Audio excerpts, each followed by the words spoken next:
کرا دوں گا، اس کی بھی تربیت کرا دوں۔ تو حبس نفس اولیاء کاملین کے ہاں، میں تصوف کی بات کر رہا ہوں، ایک تربیت یہ بھی ہے ان کے ہاں، حبس نفس۔ حبس نفس یا حبس دم جس کو کہا جاتا ہے، کیا ہے؟ ان کو سانس روکنے کی تربیت دی جاتی تھی۔ سانس روک لو اپنی، آپ اپنی ناک اور منہ بند کر کے دیکھو کتنی دیر روک سکتے ہو، شاید 1 منٹ، کیونکہ عادت نہیں ہے۔ 1 منٹ سے زیادہ اپنے ناک اور منہ کو پکڑ نہیں سکتے، لیکن تربیت کے بعد ماررہ مطہرہ کی تاریخ میں ہے، حضرت شاہ حمزہ عینی کی بارگاہ میں جو تربیت پاتے تھے، ان کو سانس روکنے کی جو تربیت دی جاتی تھی، فجر کے بعد وہ سانس کو روکتے تھے تو ظہر تک لے کر جاتے تھے، ظہر تک۔ لوگوں کو ایسا لگ رہا ہوگا کہ اڑتی ہوئی باتیں ہیں، نہیں میرے عزیزو، جب بندہ اپنے جسم کو ڈھالتا ہے کسی چیز میں تو اللہ تبارک و تعالی ہر چیز اس کے لیے ممکن بنا دیتا۔ اور ہم نے دنیا میں اپنے جسموں کو آزاد کر رکھا ہے، ساری دنیا اس جسم پر راج کرتی ہے، خواہشات ہم پر حکم کرتے ہیں، ہم ان پر کنٹرول نہیں پا رہے۔ آج ضرورت اسی بات کی ہے کہ ہم جن چیزوں کے ایڈکٹ ہوتے جا رہے ہیں ان چیزوں کو اپنی زندگی سے دور کرتے جائیں۔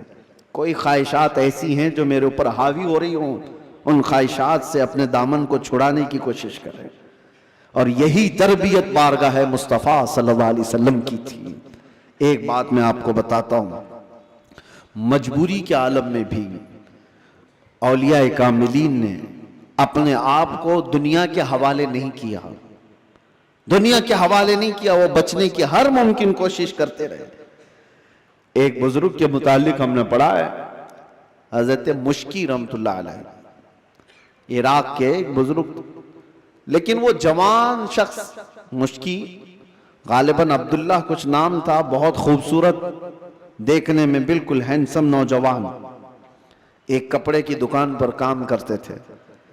شہر کی ایک امیر عورت کپڑا خریدنے آئی اور وہ عیاش عورت تھی، اس نے لڑکے کو دیکھا، نوجوان کو، اس پر فریفتہ ہو گئی، بہانے سے کپڑے کی بہت بڑی تھان خریدا اور اس کے بعد اس نوجوان سے کہا کیا تم میرے محل تک پہنچاؤ گے، میں اس کی اجرت دوں گا۔ بھولا بھالا نوجوان کپڑے اٹھا لیا اور چل پڑا۔ اس خاتون کے گھر جب پہنچے تو اس نے کپڑے کی وہ تھان اندر رکھوائی اور کمرے میں اسے بلا کر دروازے بند کر دیے، اور اس کے بعد اس نوجوان سے کہا کہ تو اب آزاد نہیں ہے، تو میرے پاس قید ہے، میں تجھے یہاں پر اس بہانے سے لے آئی ہوں، تجھے جو چاہیے وہ میں دے دوں گی، مال دولت جو بھی ہے، لیکن میری خواہشات پوری کر دے۔ وہ کانپنے لگ گئے ہیں۔ اللہ کا خوف، اللہ کا ڈر، جس کی روح مضبوط اور طاقتور ہوتی ہے، ہر مصیبت سے اس کو کسی نہ کسی طرح بچا لیتی ہے، اللہ کا فضل ہوتا ہے۔ اس نوجوان نے کہا یہ ہرگز میں نہیں کر سکتا، میں نہیں کر سکتا۔ اس خاتون نے کہا تو پھر تم یہاں سے بچ کے بھی نہیں جا سکتے، کسی حالت میں تم بچ کے بھی نہیں جا سکتے، اور نہ کسی کو پتا ہے کہ تم یہاں اندر ہو۔ کل کو میں یہ الزام بھی لگا سکتی ہوں کہ تم نے میری عزت کو تار تار کیا ہے، اور تمہیں میں پھانسی کی سزا بھی دلا سکتی ہوں۔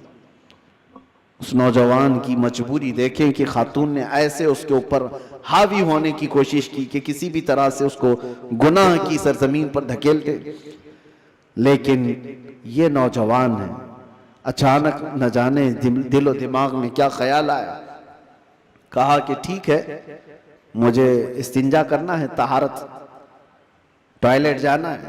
اس نے کہا یہیں اندر ہی ہے، اندر تم فارغ ہو جاؤ۔ تو وہ طہارت خانے میں گیا، نوجوان کچھ نہیں دیکھا، وہاں کی غلاظت اٹھا کر کے اپنے چہرے پر، اپنے جسم پر سب لگا لیا، اور باہر آیا اس خاتون کے پاس۔ اس عورت نے دیکھا کہ بدبو اور یہ غلاظت یہ جسم پر، وہ چیخ مار کر دروازے کھولتی ہے کہ کوئی پاگل آیا، اس کو گھر سے نکالو، جلدی یہاں سے نکالو اس کو۔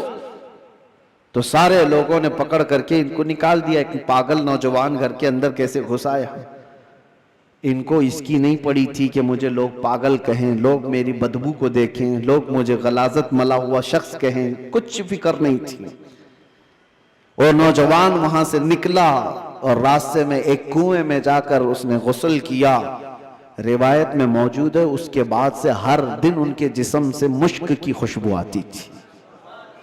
اللہ تبارک و تعالیٰ کے لیے جب بندہ اپنے جسم کو بچا لیتا ہے تو رب تبارک و تعالیٰ اس کو ہمیشہ کے لیے محفوظ کر دیتا ہے یا خوشبودار کر دیتا ہے.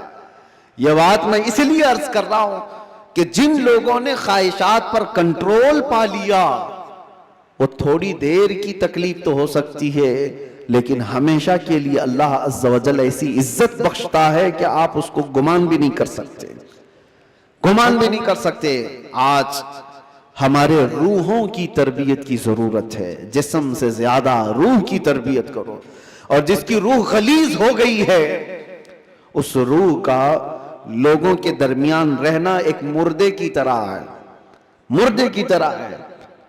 اسی لیے میں نے دیکھا ہے تاریخ میں، آپ کو پتا ہے حضرت صابر کلیری رحمۃ اللہ تعالی علیہ کے متعلق آپ نے سنا ہوگا کہ آپ سے آپ کے مرید نے پوچھا تھا کہ فنا اور بقا کیا چیز ہے، تو آپ نے فرمایا تھا کہ میں تم کو بعد میں بتاؤں گا. فنا اور بقا، فنا کا مطلب ختم ہو گیا، بقا کا مطلب باقی رہنے والا. تو آپ کا انتقال ہوا، آپ کا غسل کفن سب کر کے جنازے کے لیے رکھا گیا تو کون آگے بڑھے نماز پڑھانے کے لیے؟ صفیں لگی ہوئی تھی، ہزاروں کی تعداد میں لوگ موجود تھے. ایک گھوڑ سوار آئے، چہرے پر کپڑا پڑا تھا، سیدھے وہ امامت کے آگے بڑھ گئے، نماز پڑھا لیا. سارے لوگ ان کے پیچھے نماز بھی پڑھ لی، کسی نے پوچھا نہیں. اور وہ آئے ہوئے بزرگ نماز جنازہ پڑھا کر نکل رہے تھے تو ان کے وہ مرید خاص جو صابر کلیری کے تھے انہوں نے ان کو پکڑا اور پوچھا آپ کون ہیں؟ ہمارے پیر و مرشد کی نماز جنازہ پڑھانے والے آپ کون ہیں؟ اچانک آئے اور پڑھا کر جا رہے ہیں. کپڑا انہوں نے چہرے سے ہٹایا تو وہ صابر کلیری ہی تھے، صابر علاء الدین کلیری. ہو سکتا ہے آج کے ماڈرن زمانے میں لوگ اس کو کہانی سے تعبیر دیں. آپ نے فرمایا تم نے مجھ سے سوال کیا تھا نا فنا اور بقا کیا چیز ہے، وہ جنازے میں جو ہے وہ فنا ہے اور یہ تیرے سامنے ہے یہ بقا. جس نے روح کی تربیت کی اپنی زندگی میں اللہ تعالیٰ موت کے بعد بھی اسے تصرف عطا کرتا ہے، اسے تصرف عطا کرتا ہے. صحیح روایات میں موجود ہے کہ جس نے اپنی روح کو اللہ اور اس کے رسول کے حوالے کیا اللہ اس کی جسم کی بھی حفاظت کرتا ہے، صرف روح کی نہیں جسم کی بھی. شہداء احد کے بارے میں دیکھیں، شہداء بدر کے بارے میں کہ ان کے جسم بھی نہیں سڑے گلے، قبروں میں برسوں تک اسی طرح سے رہے. 1935 میں عراق میں بغداد کے دریائے دجلہ کے کنارے دو صحابہ کی قبریں تھیں، حضرت حذیفہ بن یمان، حضرت عبداللہ بن جابر. ان کی قبروں میں پانی بھر گیا تھا تو قبریں کھولی گئی تھی. 1935 کی بات کر رہا ہوں. تقریباً 1300 سال کے بعد ان کی قبریں کھولی گئیں تو دونوں صحابی جسموں کے ساتھ صحیح سلامت آرام کر رہے تھے. اخبار کی کٹنگ بھی آج بھی لگی ہوئی ہے، عراق میں موجود ہے. 1935 بہت دور کی بات نہیں کر رہا ہوں، 100 سال نہیں گزرے، ابھی 90 سال پہلے کی بات. ان کے جنازے وہاں سے اٹھائے گئے اور بغداد سے 35 کلومیٹر دور لے جا کر حضرت سلمان فارسی کی قبر کے بغل میں ان دونوں کو دفن کیا گیا. یہ تاریخ موجود ہے. وہ صحابہ جن کی قبروں میں ان کے جسم 1300 سال تک باقی ہیں. کہنا یہ ہے جس نے اپنی روح کو اللہ کے حوالے کر دیا اللہ اس کے جسم کی بھی حفاظت کرتا ہے.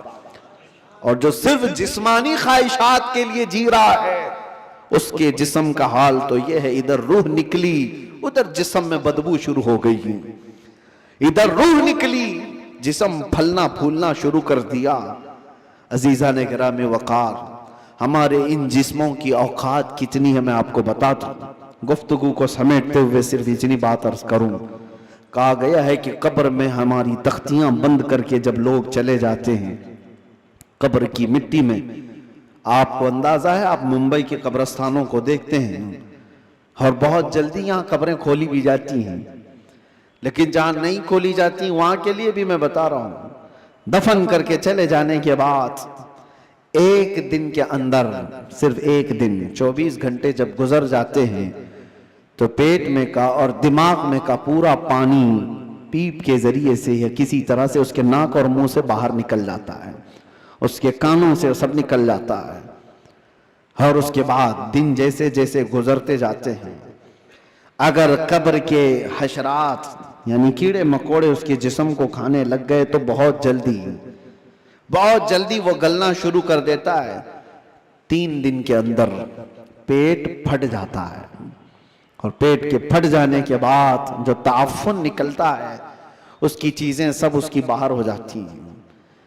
اور اس کے بعد 9 دن گزر جاتے ہیں یا 10 دن گزر جاتے ہیں تو جسم کی ساری چمڑی پک جاتی ہے، پوری چمڑی، چاہے اس کو جتنی بھی حفاظت سے رکھا جائے، روح نے ساتھ چھوڑ دیا ہے تو اب جسم ترتیب وار ایک ایک چیزیں اس کی ختم ہوتی چلی جاتی ہیں.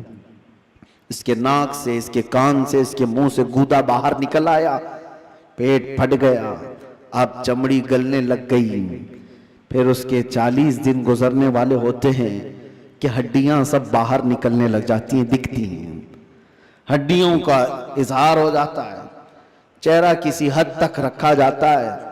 کہا گیا کہ مہینہ گزر جاتا ہے کہ اس کی آنکھوں کی پتلیاں بھی باہر نکل جاتی ہیں.